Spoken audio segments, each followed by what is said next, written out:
Bakunzi ba GASARO TV tubahaye ikaze aho muherereye mu mpande zose z'isi ndabasuje cyane abari mu Rwanda n'abari muri diaspora turabakunda cyane nkuko namwe mudahwema kutugaragariza urukundo umunsi ku wundi ndetse comment zanyu ndazibona umunsi ku wundi mpora mbabwira ngo muri umugisha kuri GASARO TV ndetse nawe ufata umwanya wawe ugakora subscribe cyangwa se ugasharinga inkuru zacu no kuri ruw'ingenzi kuri twe natwe nago tuzahwema kukugezaho amakuru umunsi ku wundi. Uyu munsi rero ku itariki ya 7 ukwezi kwa gatatu navuga ni inkuru mbazaniye inkuru nzi neza ko iri bubashengura imitima cyane cyane ababyeyi ndetse navuga by'umwihariko n'abubatsi. Benshi barahita bibaza ati se noneho Sandra kuri uyu munsi niyihe nkuru y'akababaro atuzaniye ngira ngo iyo ntari guseka namwe mubyumva yuko ari inkuru ibabaje cyane ndetse nanjye nayumvishe reka nkoreshe iyi mvugo ngo amabere yikora ntonsa. Nimvuga iryo jambo benshi barahita bumva yuko ari inkuru ikomeye ndetse ari n'inkuru ibabaje cyane ariyo mpamvu kuri uyu munsi nk'isomo abashakanye bakagombye kubana mu mahoro ndetse byakanga bakaba bakoresha iyindi nzira harimo iy'amategeko. Impamvu rero ntangiriye kuri iri jambo nuko navuga yuko tugeze mu minsi y'imperuka cyangwa se iminsi ya nyuma aho hari kubaho ibikorwa by'ubunyamaswa cyangwa se hari kubaho ibikorwa biteye ubwoba umuntu muzima cyangwa se ufite ubumuntu nawe atagatinyutse gukora. Amakuru y'uyu munsi nuko reka ntangirire kuri iri jambo ndetse igikomeye cyane mvuga ngo umuryango wa nyakwigendera ukomeze ugira ukwihangana cyane yuko ari ibintu biba bitanoroshye kwakira iyi nkuru y'akababaro n'agahinda yaba ku muryango ndetse navuga no ku nshuti n'abavandimwe. Ni igikomere ndetse nkunda kubwira abantu ngo ari igikomere kidasaza. Iyi nkuru nta yindi rero mu mujyi wa Kigali mu karere ka Nyarugenge ndetse umurenge wa Kimisagara akagari ka Kivumu. Umugabo witwa Sebanani Eric ari gukekwaho kwica umugore we ndetse amuciye umutwe. Navuga n'urupfu uyu mudamu murabibona mu mashusho yacu ukiri muto cyane reka nkoresha iyo mvugo kuko muramubona yuko rwose yarakiri muto ari umugore ufite akazoza wa mugani w'abarundi. Ariko reka mvuge ngo uwo bashakanye reka nongereho ko yamwivuganye. Uyu mugabo rero akaba yamaze reka nkoresha iri jambo kari ukwihekura hanyuma yarangiza akaba yahise atoroka. Ariko reka mvuge ngo watoroka wakoze igikorwa nk'iki ngiki Imana ibigomba kugushyira ku mugaragaro uko byagenda kose. Yari umugore ukiri muto rero witwa Suzane ndetse nakongeraho yuko yari afite abana 4.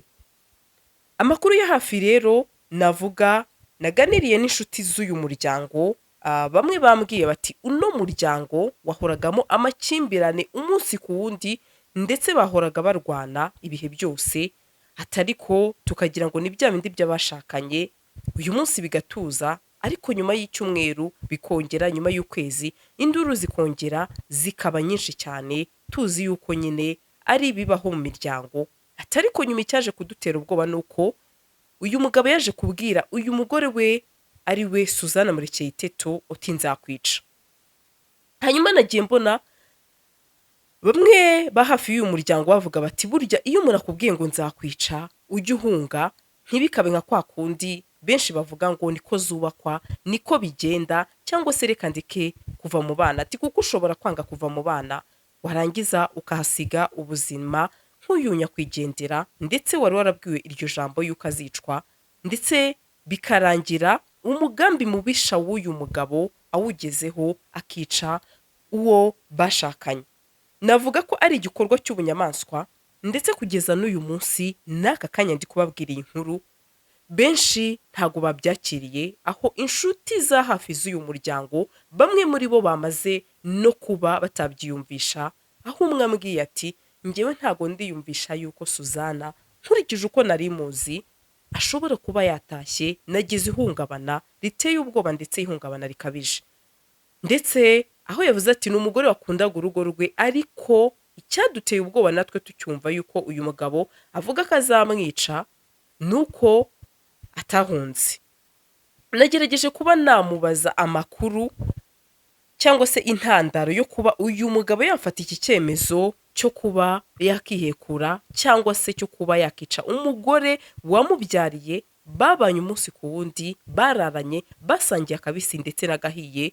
Mu magambo ye yambwiye ati ni ibyavuzwe cyangwa se ibyo yambwiye, njye ntabwo nabihagararaho.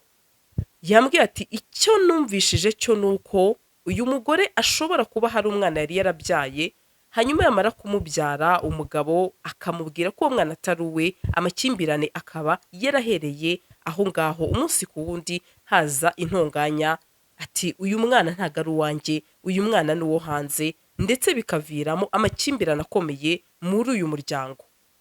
Navuga rero ni ibintu biteye ubwoba, ni ibintu bibabaje, ni ibintu biteye agahinda, ndetse aho ubona yuko inshuti cyane z'uyu muryango bagize ihungabana rikabije.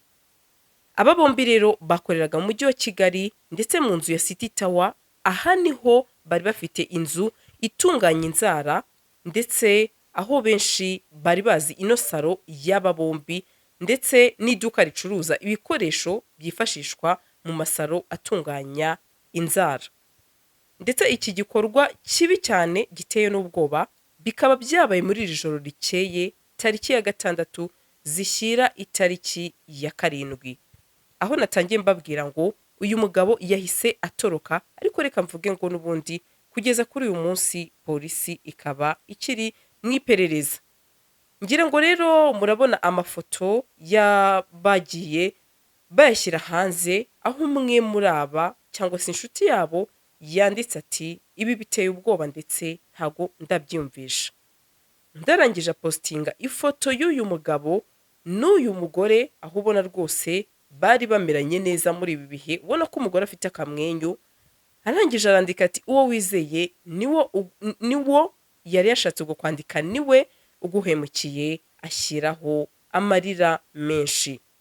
Navuga bimaze gufata indi ntera, ndetse ni n'ibintu biteye ubwoba cyane, aho umuntu ashobora kukubwira ngo nzakwica, ariko burya ababyeyi baba mama, ngira ngo benshi muri bukurikire iyi nkuru murabizi, cyangwa se hari n'abashobora gukuramo isomo akavuga bati nimba nanjye kuko iri jambo narigeze kuribwirwa, bishobora kuzarangira bigenze nk'uko uyu mubyeyi asize abana, bikarangira nawe yishwe nk'uko yari yabisezeranyijwe.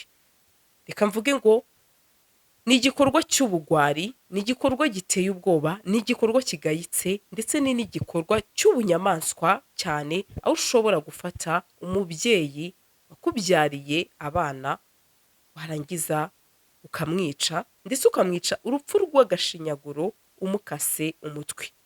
Ngira ngo murabyumva namwe igikomere abana basigaranye, igikomere inshuti zisigaranye, ndetse navuga bakomeretse kabiri, aho papa w'aba bana agiye kuzafunga ubutavamo, ndetse na mama wabo akaba yishwe na papa wabo.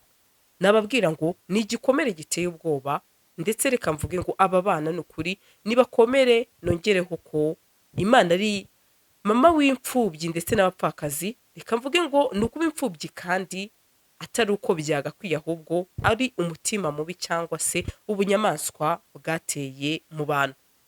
Navuga rero intandaro y'ibi byombi, ngira ngo nk'uko nabivuze ahabanza, ikaba ishobora kuba byaratangiriye aho ngaho mu makimbirane, ariko umubyeyi ati ntago nata abana banjye, reka nkomeze mbarere, bishobora kuzarangira uyu mugabo ari byo yivugiraga. Ariko reka mvuge ngo umutima mubi w'ubunyamaswa ntago ujya uva mu muntu, ahubwo yapurika cyangwa se akora ibyo yavuze cyangwa se ibimurimo. Ngira ngo murabibona rero ku mafoto, aba bombi bari bakiri batoya, ari umugabo yari muto, ndetse n'umugore nawe urabona ko yari umugore wari ukiri muto cyane, ubona yuko rwose afite ahazaza heza, ariko umugabo birangiye amuvukije ubuzima.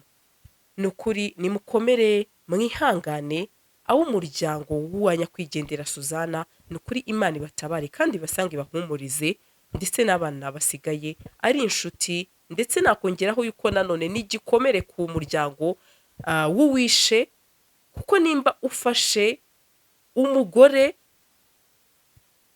w'abagushyingiye, reka nkoresha iryo jambo, warangiza ukafata umudamu cyangwa se umwana wabo ukamwica, navuga yuko ari agashinyaguro ndetse ari n'ubugome n'ubunyamaswa burenze, n'umuryango wawe nawo ntabwo wakoroherwa, nawe usigarana igikomere, bibaze se kubera iki ibi bintu byabaye. Kandi koko aba bombi amakuru dufite nuko bari bafite n'ubuzima, ariko reka mvuge ngo niyo mpamvu bavuga ngo ushobora kuba ufite byinshi ariko amahoro akabura. Ni ukuri mukomeze mugire kwihangana, inshuti, umuryango ndetse n'abana baba bombi, mbabwira ngo ni ukuri mukomere, nubwo bitoroshye turabibabwira nk'abana, ariko ni ibintu biba bitoroshye kumva cyangwa se kuba ubwonko bwawe bwahita bubyakira. Reka rero mbabwire ngo umunsi kundi tuzakomeza tubakurikiranira aya makuru ndetse tubagezaho update zo tuzabasha kumenya, yaba kuri uyu muryango cyangwa se yaba andi makuru agiye atandukanye. Reka mbabwire ngo mukomeze mugire kwihangana, uyu munsi yaba abagize ibyago ndetse n'ababa batameze neza, reka mvuge ngo ku isi haba ibibazo byinshi cyangwa se ingeri zose, mukomeze mugire kwihangana ndetse tuvuga ngo ukomeze uruhukire mu mahoro. Suzane.